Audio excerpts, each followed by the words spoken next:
Tapi saya tidak pernah melihat itu sebagai belajar. Melihatnya itu orang yang ingin belajar agama. Karena sekali salah melihat, yang hidup itu tamaknya Pak Arifin. Yang hidup kan tamaknya.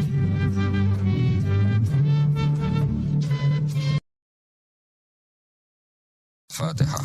A'udzubillahi minasyaitonir rajim. Bismillahirrahmanirrahim. Ihdinas siratal mustaqim. Shiratal ladzina an'amta 'alaihim ghairil maghdubi 'alaihim waladdallin. Ini ada beberapa kitab yang saya hadiahkan ke ini istilahnya PSG apa BG apa sama aja? Ya sama aja lah ini. PSG, BG anaknya. Lu yang orang tuanya PSG-nya? Oh.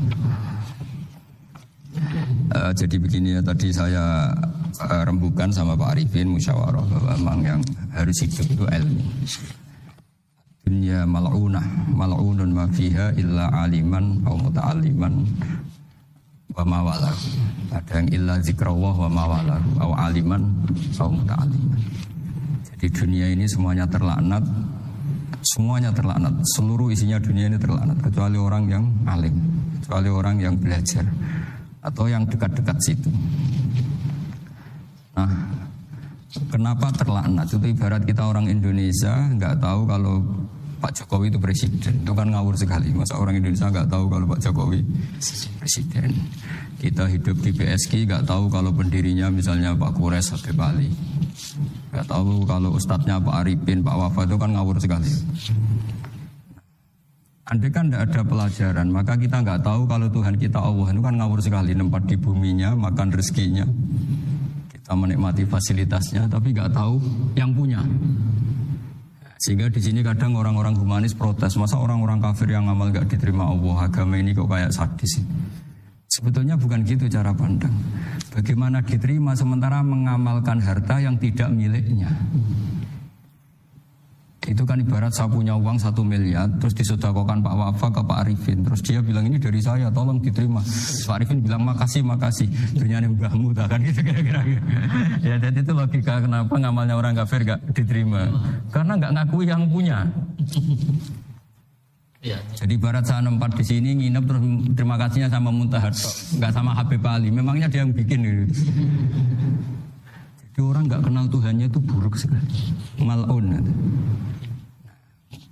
Bisa kenal Tuhannya dimulai dari mana? Illa aliman au muta'aliman, yaitu harus proses belajar mengajar. Enggak mau. Makanya setiap ilmu, makanya saya tadi bukan sama Pak Arifin, semuanya harus atas nama ilmu. Ibadah itu nomor 2, akhlak nomor 2, semuanya nomor 1 itu ilmu. Sekali ilmu ini hilang, maka semuanya hilang. Makanya di Quran dimulai Iqra bismi rabbikal ladzi khalaq. Termasuk sifat Allah Ta'ala yang awal-awal dikenalkan apa? Iqra wa rabbukal. Ketika Allah mensifati dirinya akram, alladzi 'allama. Orang terbaik, paling akram, paling karim, paling dermawan adalah zat sing alama, mengajarkan. Makanya kata Nabi, tidak ada sedekah sebaik kalimah yang ditemukan orang muslim, dan kalimah itu kalimah bijak, kemudian diajarkan ke muslim yang lain. Itu disebut afdhalus sedekah. Karena ini mengawal Islam. Jadi saya alhamdulillah semenjak kenal jenengan semua, entah berapa kitab saya selalu bawa ke sini supaya hubungan kita ini bil ilmi. Karena hari Syajaratul Ma'arif beberapa kali sudah saya baca, ini tak ijazahi kitab Bajuri ya, syarahnya Fathul Qorib. Ini dikarang oleh Riftal Al-Azhar di eranya, termasuk Syekhul Azhar, Imam Bajuri, Imam Bajuri. Di sini saya ingin terangkan kitab Dzabaih tentang, ya didengerin saja kalau nggak bawa kitab ini, yang takrib sama syarah, supaya sampean tahu kenapa harus ada syarah. Ya, saya ulang lagi, kenapa harus ada apa? Syarah. Syarah itu penjelas. Karena kelemahannya matan apapun sempurnanya, seorang lagi kelemahannya matan apapun sempurnanya, itu pasti ya nggak sempurna, namanya manusia. Dan tidak sempurna ini menjadikan kadang salah paham, sehingga mau tidak mau harus ada apa? Jadi, misalnya begini ya, di matan misalnya diterangkan zaman matan, penyembelian itu harus pakai bismillah. Kalimat harus ini harus dengan arti taruhan sah tidak sah, apa harus sebagai etika, Apa harus sebagai supaya kebiasaan baik ini bertahan? Saya ulang lagi ya. Misalnya Pak Arifin dawuh teng jenengan cung nyembelih switik kudu maca bismillah. Kalau kamu memotong hewan harus baca bismillah. Kata harus itu apa artinya syarat sah? Sehingga kalau tidak baca tidak sah. Apa keharusan dalam makna etikanya harus baca bismillah. Jadi urusannya hanya apa? Etika atau afdoliyah. Atau kita tidak ingin kultur baca bismillah itu hilang. Sehingga barang tidak wajib pun kita wajibkan supaya kultur baca bismillah itu tidak hilang. Nah, Imam Syafi'i itu milih yang tidak wajib. Itu hanya urusan etika. Sehingga zabihatul muslim meskipun enggak baca bismillah, baik secara sengaja maupun lupa tetap halal ya, tetap sah, tetap halal. Tapi beberapa ulama mengatakan baca bismillah itu wajib dan menjadi syarat sah. Ya kira-kira karena pamit tadi, yang beri nyawa itu Allah, kok apa yang menghilangkan enggak pamit, sudah menghilangkan nyawanya ayam dimakan lagi. Oh itu selingkuhannya kan mesti marah itu. Selingkuhannya, pacarnya, anaknya, cucunya itu kan marah itu. Tapi kalau pamit yang punya kan coba kalau ayam cantik yang pas kamu sembelih itu lanangannya kan mangkel itu. Kalau kebetulan sudah tua kan sekarang-karmu kan gitu. Jadi apa? Itu yang tahu Sarah. Saya ulang lagi yang tahu Sarah, karena ini sudah jelimet, sudah jelimet. Sehingga nggak ada kitab matan yang Indo kecuali disarain.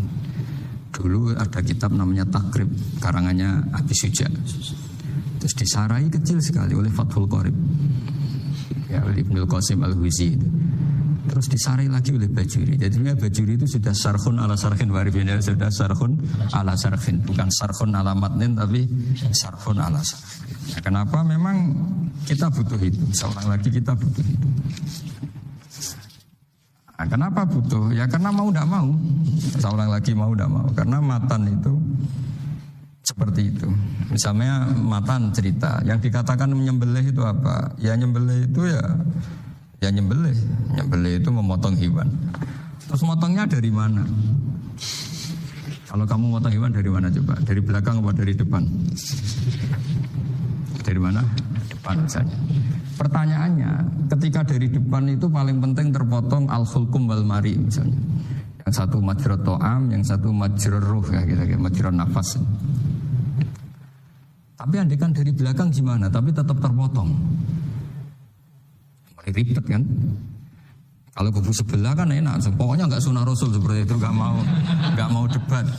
Tapi kita tidak, cara berpikir tidak gitu. Ini kan status hukumnya halal apa haram ketika ada orang motong hewan dari belakang. Kita berdebat kan?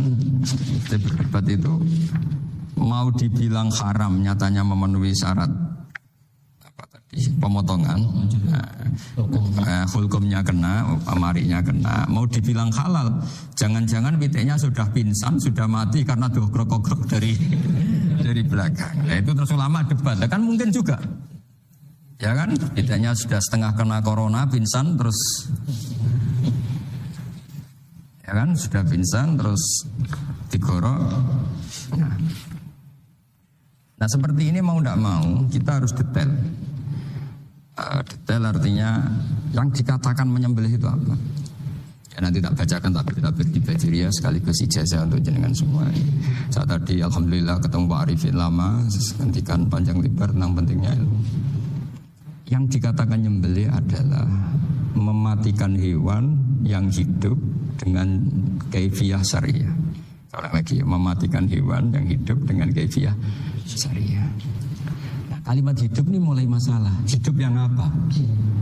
Misalnya ada hewan, saya sering kalau ngaji cerita, ada ayam jago ketandang mobil, ketabrak mobil, kejet-kejet. Enggak kamu sembelih pun 1 menit lagi pasti meninggal. Ini kan hanya koordinasi prosedur saja. Karena prosedur ayam mati harus kejet-kejet, enggak boleh enggak langsung peletes mati, enggak boleh. Nah, pertanyaannya ketika kejet-kejet ini kamu sembelih, itu halal apa enggak? Wong andai kan tidak disembelih juga sudah mati. Artinya penyembelihan ini kan tidak memberi kontribusi pematian, tapi enggak ngefek. Makanya terus ada perdebatan. Ada hayatun mustaqirrah, ada hayatun ittiroriyah, ada harokatu masbuh. Itu kalau enggak sarah enggak bisa. Lalu pertanyaan nakalnya begini. Saya itu betul pernah ngalami itu. Ayam jago itu kan mahal, apalagi kalau Bangkok kan. Saya pas jalan-jalan sama anak saya, sama jalan-jalan mau ke pasar itu di pertolongan keluar mak. Gue sih halal tuh orang, karena tanya orang awam, halal kata saya. Padahal andai kan dari disembelih ya pasti mati. Suatu saat ada yang mengkonfirmasi lagi. Saya bilang kalau kiai ya tidak pantas makan ayam gitu, tapi kalau kamu tidak kiai ya pantas saja. Daripada rata halal lo gerbeng eman kan ribet. Nah sebetulnya itu dalam mazhab Syafi'i itu tidak halal karena dia sudah tidak punya hayatun mustaqirrah. Karena tadi setengah menit lagi atau 1 menit lagi pasti mati. Kan dia belum mati karena koordinasi Israel saja tetap yang ngambil itu. Tetap kan nggak segampang itu kan, tetap prosedur apa? Jalankan SOP.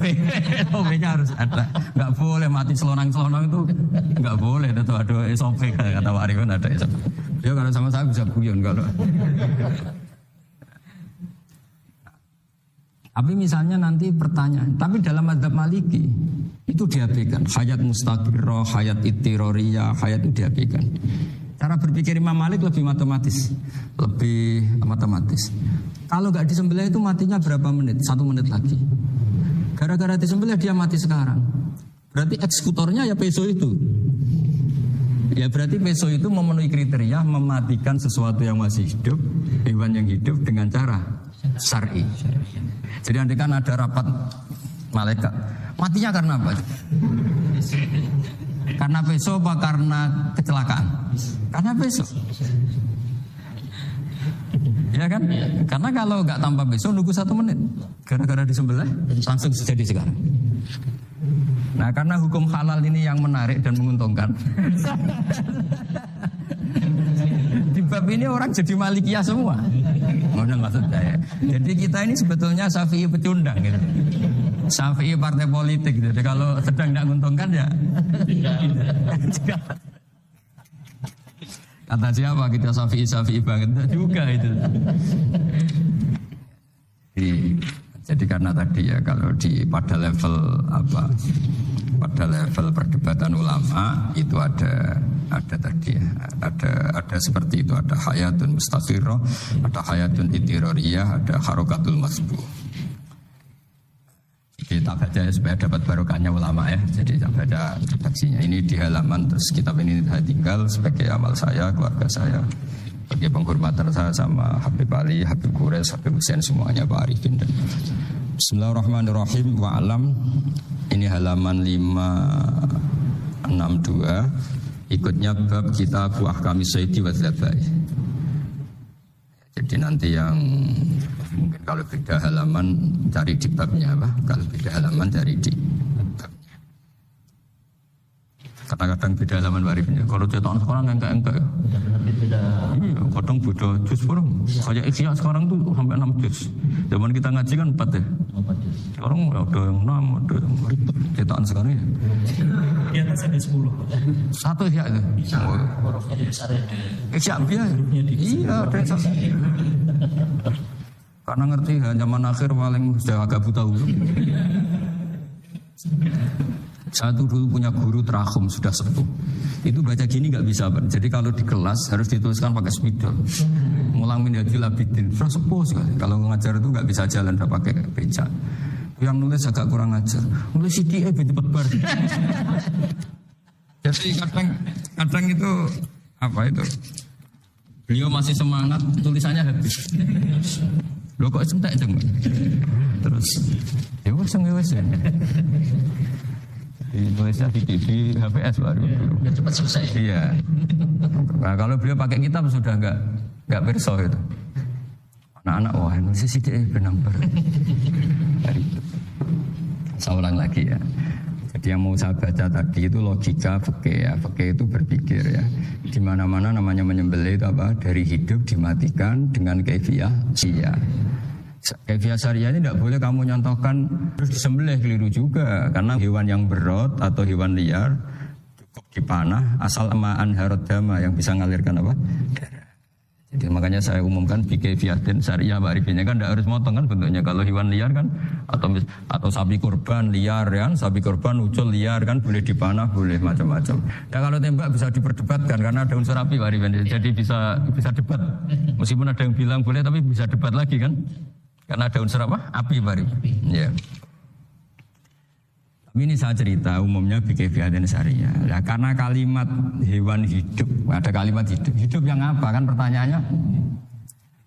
Hidup yang sudah kecet-kecet, misalnya sudah koma, sudah kena corona, disentak istrinya, itu.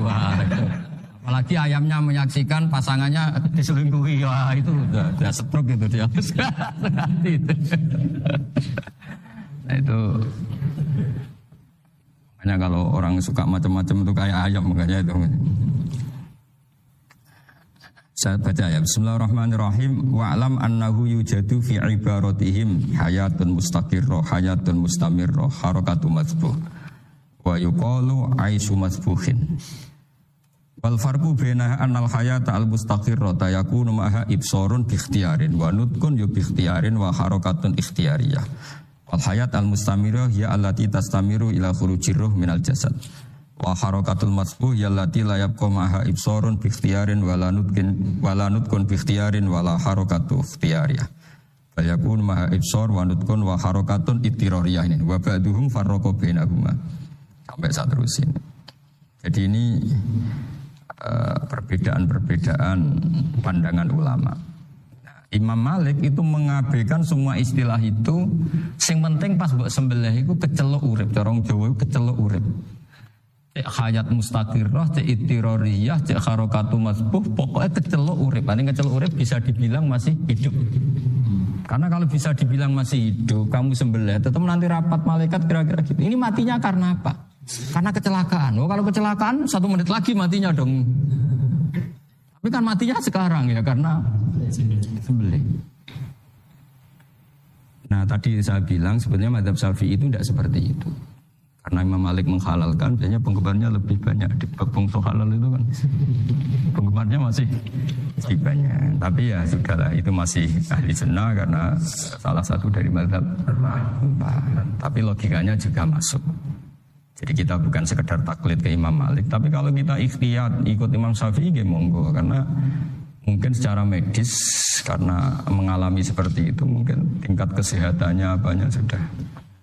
Ya sudahlah, yang penting makanya terus orang Jawa pinter, nak PTE jago ya halal, nak cilik enggak lah. Itu kan ibarat perdebatan antara kepiting sama yuyu. Yang menghalalkan kepiting itu mengharamkan yuyu. Tahu yuyu yang kecil di sawah ya? Tak tanya, kenapa yuyu halal? Karena amfibi Gus, bisa hidup di dua alam. Memangnya kepiting enggak? Oh beda. Ternyata beda maksudnya. Eman Gus kalau haram. Eman kan kalau yuyu haram kan enggak ngefek kan? Kecil. Ini mufti kok. Oh udah kadang halal, udah kadang makan selama ini. Iya selama ini udah kadang makan itu. Makanya banyak kiai yang mengharamkan kepiting sebetulnya, tapi minoritas kan? Minoritas. Tapi yang mengharamkan yuyu mayoritas, wong kecil aja. Jadi kita ribet ikut siapa? Kata siapa ahli fikih gak mikir untung rugi. Makanya saya ini bingung, jadi saya ini kan kiai ya, kiai betul. Susah kadang jadi kiai. Sebagian guru saya itu mengharamkan kepiting. Kalau kayak dolan di daerah Juwono, Mas Nafis daerah itu. Penghormatan tertinggi santri itu kalau nyugoi kiainya kepiting, karena itu makanan termahal. Bingung kan dia? Mau tidak makan itu kayaknya dipersiapkan betul Pak Ribun. Sudah ada effort ya. Warna nyari yang mahal kan. Mau makan itu sebagian guru kita mengharamkan. Akhirnya ya ada darurat tadi. Makan sekadarnya. Kalau saya habis 3 pasti israf. Kalau habis 1 prosedur hormat yang nyugui. Itu susahnya jadi kiai. Kalau kamu kan tidak kiai, mumpung gratis. Enaknya gak jadi kiai kan itu Mas Pak. Pertimbangannya mumpung gratis. Sudah gitu masih mun dibutuh mawon, makai dibutuh mawon. Oh 3 tenan. Tapi sebetulnya ada sisi naif dari yang bilang halal tadi. Ketika yang bilang halal, naif itu versinya, tapi ya nggak apa-apa, semoga dimaafkan Allah. naifnya tadi, tapi saya tidak tapi itu masalah khilafiyah ya. Semoga yang mengatakan halal juga benar karena punya perhitungan iman tadi. Tapi yang bilang halal itu tak tanya, Yuyu itu halal apa haram? Lucunya jawab haram semua. Yuyu bahasa Indonesia enggak ada kayaknya. Tidak tahu juga saya. Yang penting paham tapi Yuyu yang kecil itu. Itu kalau diharamkan enggak ada yang protes ya? Enggak ada. Tapi kalau kepiting? Ada itu. Ini pakai model apa? Coba apa? Kalau alasannya amfibi, Yuyu sama kepiting sama enggak? Kalau alasannya amfibi, hidup di dua alam. Sama-sama. Kenapa kepiting jadi halal? Besar. Lebih bernilai. Ini juga mufti. Model baru. Mungkin umumnya menghalalkan gitu. Iya makanya itu. Kan jadi kayak tadi ayam jago tadi orangnya tak tanya akhirnya. Andekan yang kecelakaan itu ayam kecil. Kamu tanya saya enggak? Ya enggak, langsung tak buang. Kan langsung dibuang. Berhubung ayam besar. Eman kan. Tapi nurani aja sebetulnya protes. Yang belah keleket. Kadang kan apa kecet-kecet itu sudah. Sudah tunggu SOP Pak. Ya tapi apapun itu ini ilmu harus didengar ya supaya sampean tahu ya ada hayat mustaqirroh, ada hayat mustamirroh, ada hayat ittiroriyah, paling enggak kita ngerti lah. Karena nanti di bab B, ya nyun sewu di bab B, itu ya nanti nggak sahnya karena apa? Tidak mutamawal. Misalnya saya punya utang sama Pak Arifin ayam jago, tak bayar dengan jago yang mengalami kehidupan sudah seperti itu kan tidak sah. Meskipun itu hidup tapi sudah tidak hayat yang mustamirah, tidak normal. Jadi ilmu itu apapun tidak cocok kita karena beda mazhab misalnya, tetap sebagai apa? Ilmu. Jadi jangan pernah anti ilmu meskipun kita tidak cocok. Dulu saya itu heran sama Abu Hanifah karena membolehkan merujuk wakaf. Wakaf itu kan nggak boleh ditarik kembali dalam mazhab Syafi'i dan hampir semua ulama bilang gitu. Tapi kalau kata Abu Hanifah, jika nazir yang nerima itu tidak sesuai rencana kita, keinginan kita itu boleh narik kembali. Fa innal waqfa atiyatun makhdhah, kata beliau, wakaf itu ya pemberian normal saja. Suatu saat ada peristiwa gini Pak Arifin ya, ada orang kaya raya mewakafkan tanah itu senilai kalau nggak salah itu 60 miliar. Singkat cerita beliau bermain apa gitu, bisnis apa itu bangkrut. Kemudian itu belum disertifikatkan wakaf. Kemudian nggak ada yang disawang coro Jawa, nggak ada yang dilihat terus mau dibeli sama Nyuwun Sewu sampai yang mau beli yang mampu itu non muslim. Singkat cerita ada orang kaya muslim yang mau beli itu tapi ada problem karena itu wakaf. Tapi kalau nggak dibeli itu malah dibeli non muslim. Tanya saya jawab nggak apa-apa dibeli saja. Ikuti mazhab Abu Hanifah. Karena kalau mazhab Syafi'i itu nggak sah semua pembeliannya. Tapi apa artinya mazhab kalau kita berpikir nggak sah tapi yang jual melakukan? Nah, itu yang nggak dipikirkan oleh orang-orang fikih yang di Menara Gading. Apa gunanya kita bilang nggak sah? Tapi yang punya tanah tadi tetap menjual. Karena tidak mengindahkan hukum itu, mau apa? Makanya saya bilang, lagi nentang Gus itu gak ada kaulnya dalam adab Syafi'i. Saya bilang, kamu mengharamkan itu tidak ada gunanya, karena itu tetap dilakukan. Jadi kita pertimbangannya ndak itu, daripada dikuasai situ, mendingan kita. Nah itu sisi-sisi fikih, makanya ini kita ngaji fikih, nggak segampang itu memberi fatwa, karena pertimbangannya banyak. Ndak hitam putih gitu, maksud saya ini cerita. Jadi nanti kamu ngerti. Jadi mau apa coba? Itu kan ibarat gini. Hukumnya kita ngajar perempuan itu masalah sebetulnya secara karena itu ajnabiyah. Tapi fakta mentoleransi li ajri ta'lim karena untuk belajar gak apa-apa. Kalau sudah jadi fakta itu ribet. Dia maunya belajar sama kamu dan sekali kamu tidak mau belajar ke yang lain yang potensi menyesatkan. Jadi fakihnya bukan masalah nazar lagi, sudah penyelamatan. Ribet kan kalau sudah begitu. Saya punya kenangan yang menurut saya itu harus jadi trauma. Siapapun harus jadi trauma. Ini cerita sedikit. Ini masih ngaji fikih pertimbangan. Ada orang itu sangat khusyuk, sangat khusyuknya di rumahnya Pak Wafa itu nggak ada TV, nggak ada motor, nggak ada apa saja. Ketika anaknya berkembang agak dewasa, itu pertama naik motor itu ya utang jasa sama kawan-kawannya. Pertama dia ngelihat nikmati TV ya dari kawan-kawannya. Corong Jawa, bek tanggane lah. Padahal orang tuanya ini protektif justru karena banyak tangganya sing nggak pati Islami lah. Ya mereka orang Islam tapi ya nggak sholat, nggak apa. Nggak cerita orang tuanya ini datang ke rumah sana nangis. Nangis Gus, sekarang saya ikrar bahwa mazhab abah jenengan Kiai Nur Salim bapak saya itu mazhab jenengan itu lebih hebat timbang mazhab kula. Nangis deh. Dulu saya itu agak menyalahkan Kiai Nur Salim jenengan karena longgar di rumah ada TV ada motor. Terus dia cerita. Karena anaknya ini pertama bisa naik motor. Untuk anak ABG ini kan jasa yang luar biasa. Karena dia butuh sekali bisa naik motor, dipinjemin. Akhirnya walhasil anaknya ini nyon saya merantau ke Jakarta kemana? Akhirnya lam yusolli wa lam yasum. Padahal anaknya ya kiai kampung. Tak ceritanya. Akhirnya dia tanya, kenapa sih Gus jenengan sama abah kok longgar gitu sama anak? Tak ceritani gini Pak Arifin, menurut ilmu al-insan abdul ihsan, manusia itu budaknya kebaikan. Karena utang jasanya sama anak ini, ya dia akan ainut anak ini. Sementara kenangannya jenengan Bu amui, tidak boleh. Dia baru ngakui ya Gus saya itu nyun sewu hanya khusyuk tapi kurang ilmu. Tadi dia hanya berdasar khusyuk. Ucap komen untuk TV kan pikirannya hanya gitu. Ini cerita ilmu, saya bukan menjustifikasi manapun, ini kan cerita ilmu Pak Arifin ya. Jadi semuanya itu ada hitung-hitungannya. Coba kalau kita terlalu stakung be anak pertama naik motor jasanya orang nggak sholat ya, pertama roh TV jasanya orang nggak sholat. Coba terikatnya anak ini sama kita apa sama orang itu? Sama orang itu. Bayangkan kalau umur ABG. Kalau umur sak Pak Arifin Pak Wafa ini nafsu astagfirullah kan. Kayak gue cok tua nome orang. Gaya tok, bareng tua ada khusus gaya tok. Aslinya namanya bodoh. Ya saya sama-sama semua. Cuma saya kan lebih jujur dari biasa.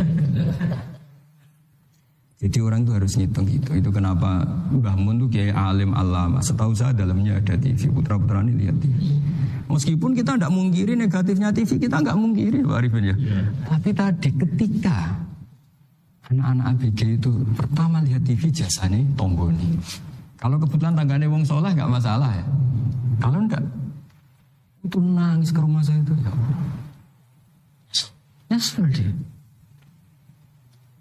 Tapi saya bilang gini, ini jenengan tiang soleh, mesti anak jenengan suatu saat kembali. Coba pola jenengan harus rubah. Ini hebatnya Nabi. Ketika Sayyidah Aisyah masih kecil, minta diperlihatkan li'bul habasyah. Itu yang diturutin kan masyhur itu. Kayak apa Nabi? Karena kalau nggak diturutin, pasti Sayyidah Aisyah akan ngidolakan mainan yang lain yang di luaran sana malah. Karena Nabi punya kearifan tadi. Jadi ini kan ilmu, lagi-lagi ilmu. Jadi yang semua itu harus dibaca dengan ilmu. Makanya kata Nabi, ad-dunya mal'unatun mal'unun fiha illa dzikrawah wa ma'alalahu au aliman au muta'aliman. Karena dunia ini hanya bisa dibaca dengan ilmu. Yang diridhai Allah maksud saya hanya bisa. Saya itu banyak kenal menteri, kenal pejabat. Tapi saya tidak pernah melihat itu sebagai pejabat. Melihatnya itu orang yang ingin belajar agama. Karena sekali salah melihat, yang hidup itu tamaknya Pak Arifin. Yang hidup kan tamaknya.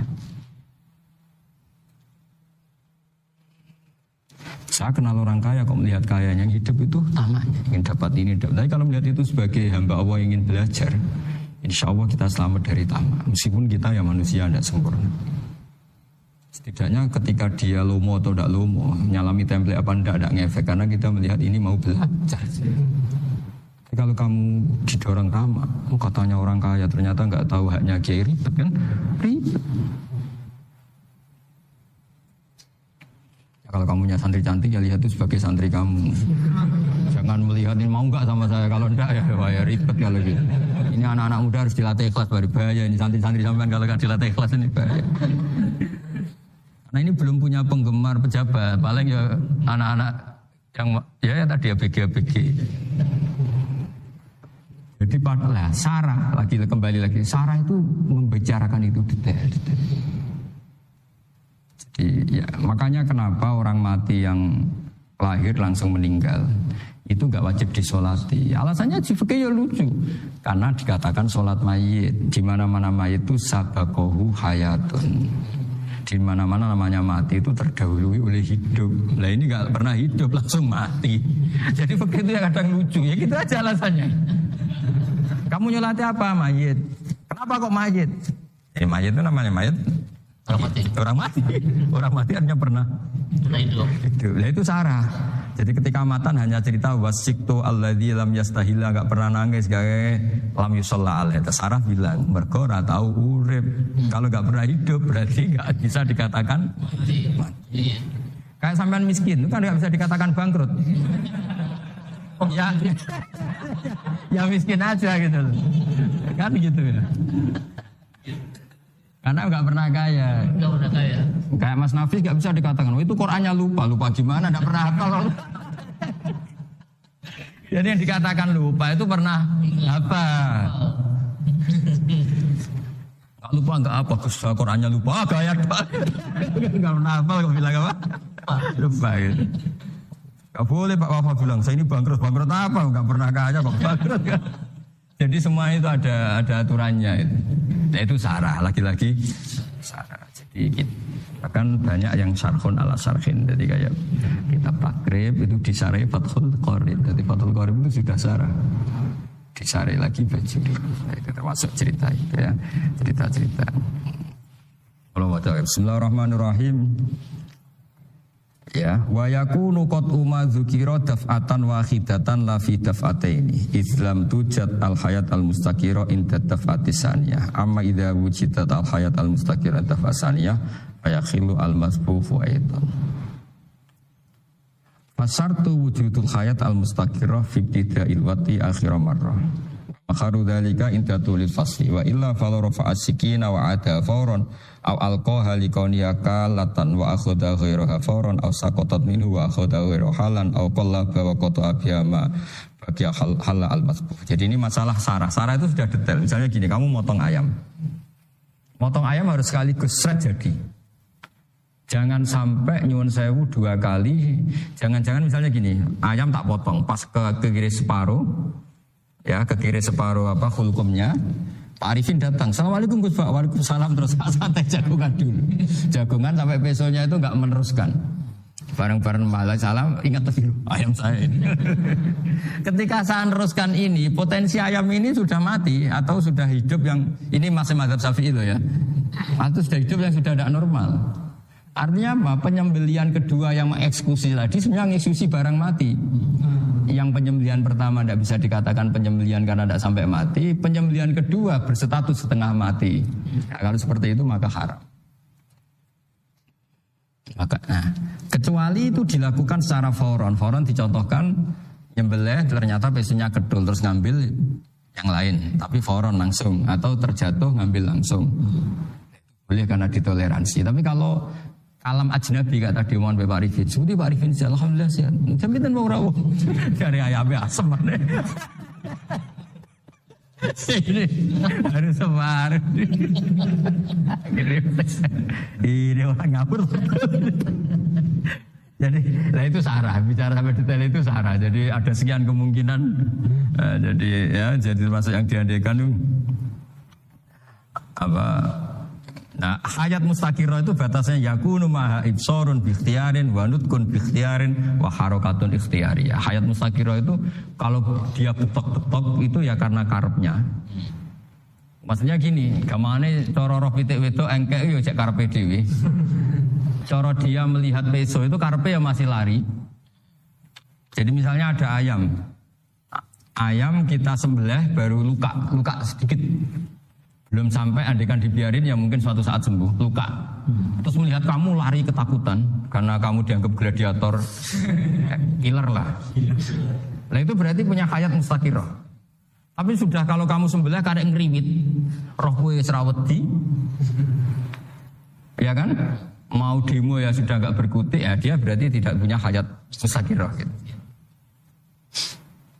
Ya batasannya itu Joro. Nah, dalam mazhab Syafi'i, syarat sahnya penyembelihan harus hewan itu punya hayat mustaqirah.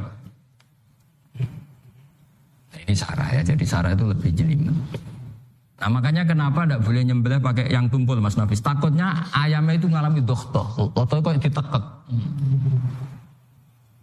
Misalnya sama nyembelih pakai peso tumpul. Ini gini ketekek, takut Kan dia misalnya ayamnya jantungan, roh peso wis stroke kan, udah gitu ketekan. Nah itu mati dulu pasti itu. Siksa. Jadi pas diongok-ongok dia sudah mati. Jadi nanti kalau di akhirat, sepertinya saya sudah mati loh, ngawur. Wah apalagi nganggo keris nogo sosro, wah itu sudah gereng sakti kan diginikin sudah mati kan. Makanya bahaya nyembelih pakai keris-keris sakti karena belum terpotong sudah mati saking saktinya Pak. Keris itu misalnya gitu. Baru nempel. Makanya nanti suatu saat ada pertanyaan ini, boleh enggak nyembelih ayam orang yang rainya itu sangat? Wah itu haram, kena. Oh itu mesti mati dulu. Mumisen tatonan apa? Ya lucu. Iya kayak algojo. Ayamnya jenis apa? Stroke, jenis penakut.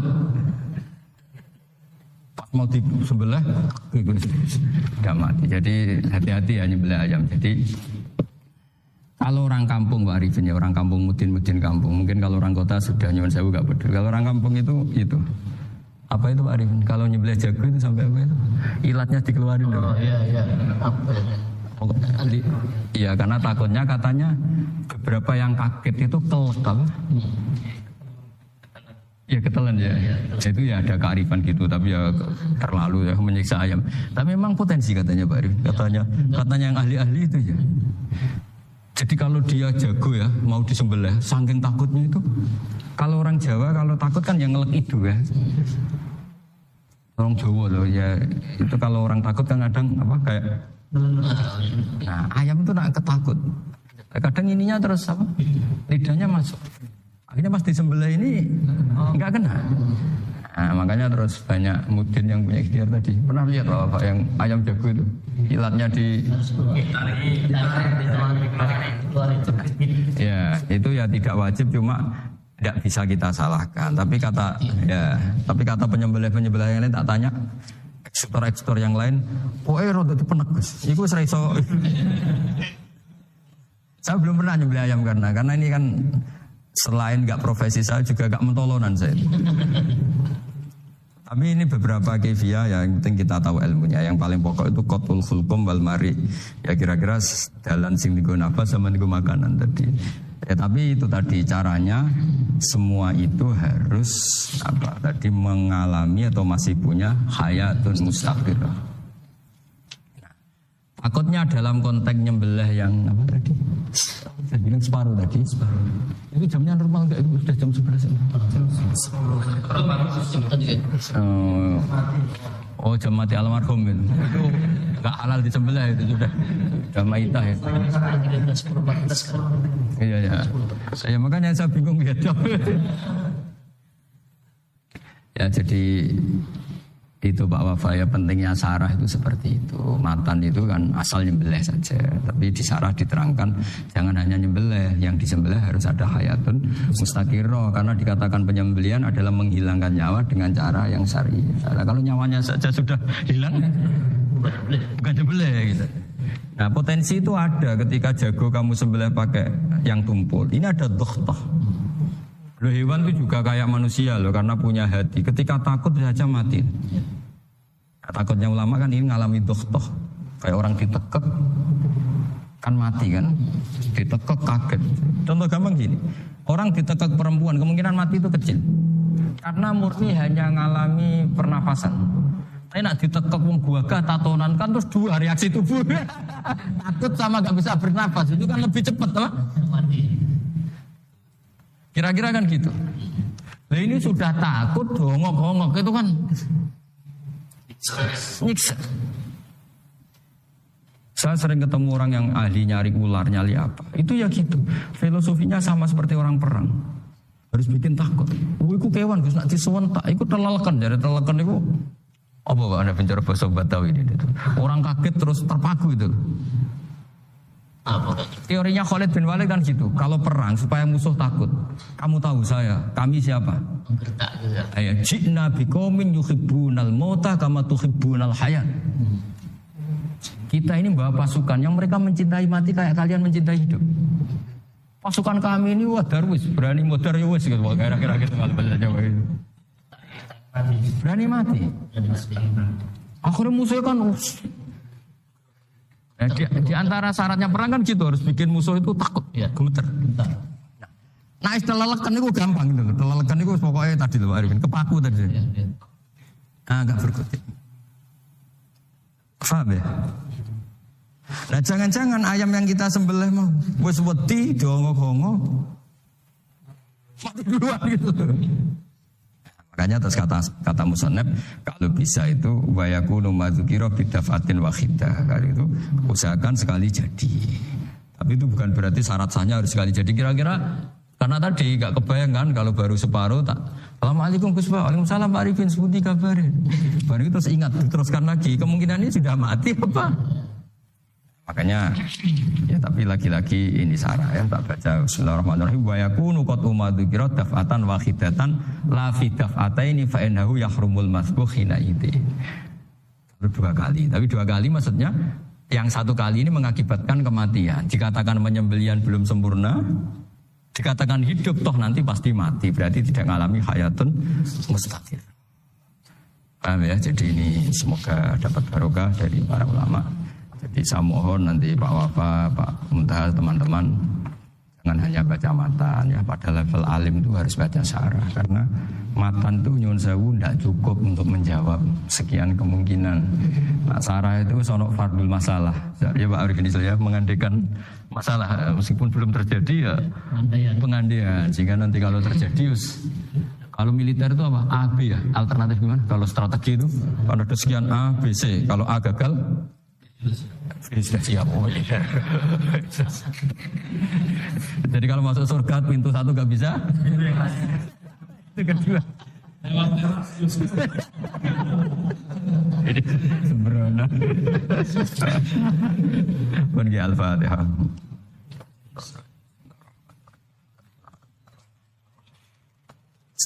Suratul mustaqim, suratul ladzina an'amta 'alaihim